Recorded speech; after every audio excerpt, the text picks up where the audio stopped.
talk about Hawaii right now. They are feeling the impacts of Tropical Storm Hone. The storm brought heavy rain, some damaging winds to Hawaii's Big Island.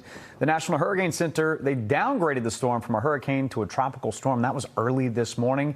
However, flash flood warnings remain in effect as the storm moves away from the state, from the island there. Hone brought up to 15 inches of rain in some parts of the state.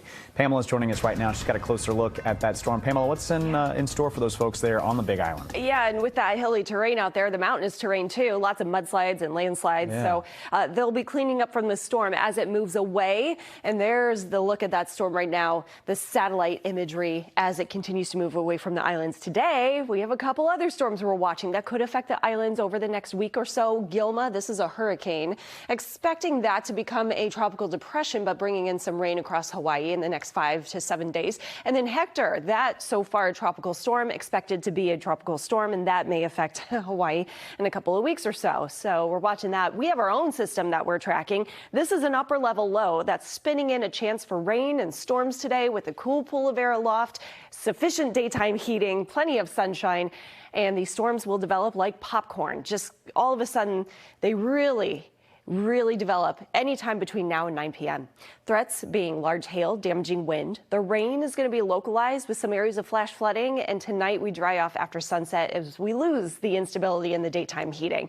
So here's a look at First Alert Live radar. We have these lightning strikes indicating some storms that have really developed across the waters, and we do have several marine warnings out there and special weather statements because of it. So for boaters, kayakers, anyone along the coastal areas, this can be dangerous whenever we do see one of those pop-up storms, because all of a sudden the wave heights can get really churned up, and any gust of wind can give you one of those rogue waves that can knock you over. Plus the currents and the wind speeds can move you away from shore too. So something to keep in mind if you're out there on the waters today. We don't have any storms here in Boston. We have some radar scatter, and that's some evidence that it is rather humid out there.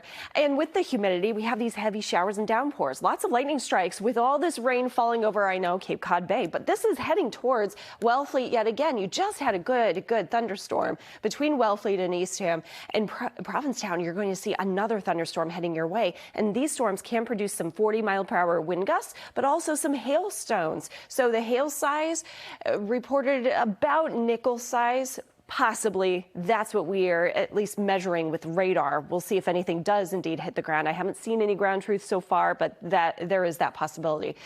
And as we head to the north, we have a couple of showers, a storm off the coast of Gloucester heading away from you, and then Manchester, New Hampshire, some light showers to a thunderstorm there.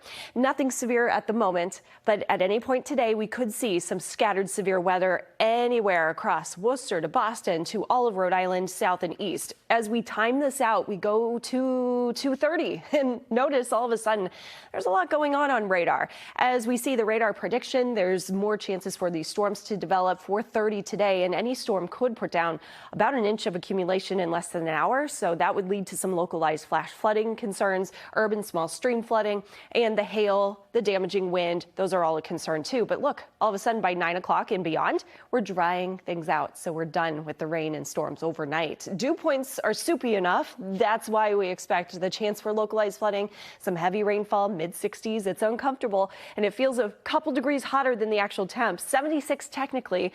We're up to 77 in Boston, but it will feel like the low 80s all day long as tonight's lows drop into the 50s and 60s. The thunderstorms that we have during the day will dissipate, and that first alert goes until about 9 o'clock this evening. 80s on the way tomorrow, much more calm, and we expect warmth. Then it gets hot Wednesday before a big cool down by the end of the week. Labor Day weekend, couple rounds of rain Saturday and Sunday, but not a washout.